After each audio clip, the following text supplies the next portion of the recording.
Ni, Kak Fiza nak tanya. Korang yang duduk kat luar ni, anak-anak Felda Kratung, macam mana nak sampaikan kasih sayang pada ibu, pada ayah yang duduk dekat Kratung ni?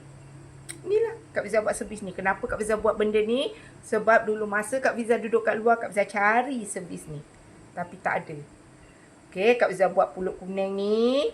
Lepas tu nanti kita akan buat ucapan, bawa bacakan depan mak ayah tu.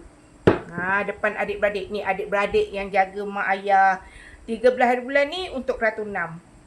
Kakak dia dekat Selangor, order pulut kuning, hantar pada adik dia Kratung 6. Adik dia jaga mak ayah dia. Nampak?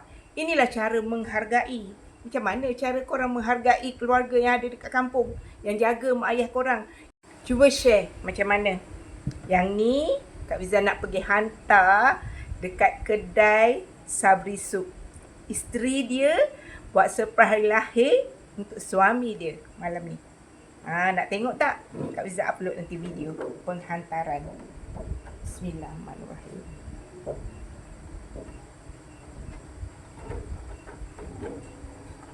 Macam inilah cara menghargai insan yang tersayang. Macam mana lagi kita nak bagi tahu bahawa kita sayang dekat dia? Macam inilah.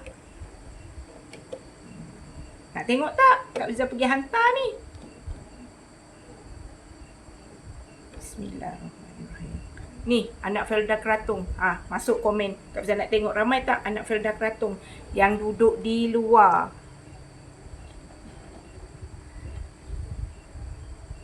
Bismillahirrahmanirrahim.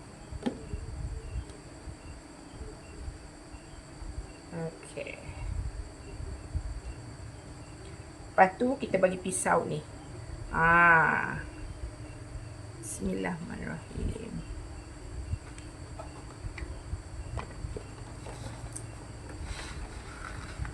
Jom kita pergi hantar. Allah selamatkan kamu. Allah selamatkan Tuan Sabri. Allah selamatkan kamu. Tahu tak ada siapa? Tahu tak ada video orang memang betul-betul minat. Alhamdulillah. Saya nak baca kami capai. Ni kriminal nak baca pula. Tapi ada juga yang betul-betul pertama kali katanya keinginan untuk mencuba sendiri. Assalamualaikum abang. Sama ada sebagai hari lahir maupun pendapatan abang. Ida sayang abang sangat-sangat. Sekosong. Ida doakan semoga abang dipanjangkan umur, dikurniakan rezeki yang melimpah ruah, diberikan kesihatan yang baik dan dipermudahkan segala urusan. Ida doakan semoga setiap langkah perjalanan kehidupan abang sentiasa dalam dengan Allah dan rahmat. Satu yang abang perlu tahu, Ida sayang abang sangat-sangat. Ida doakan semoga hubungan kita bukan bersama dan pada isterimu tercinta tak sayangku.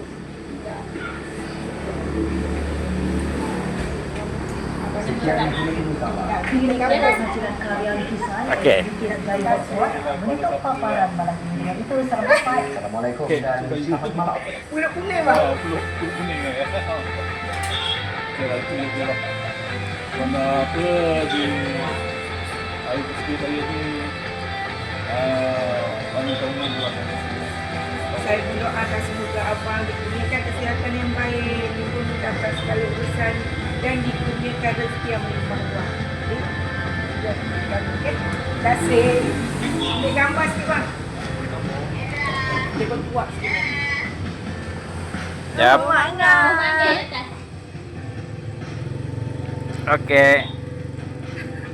Okey. Mana? Okey, terima kasih bang. Minta maaf ganggu tau. Terima kasih.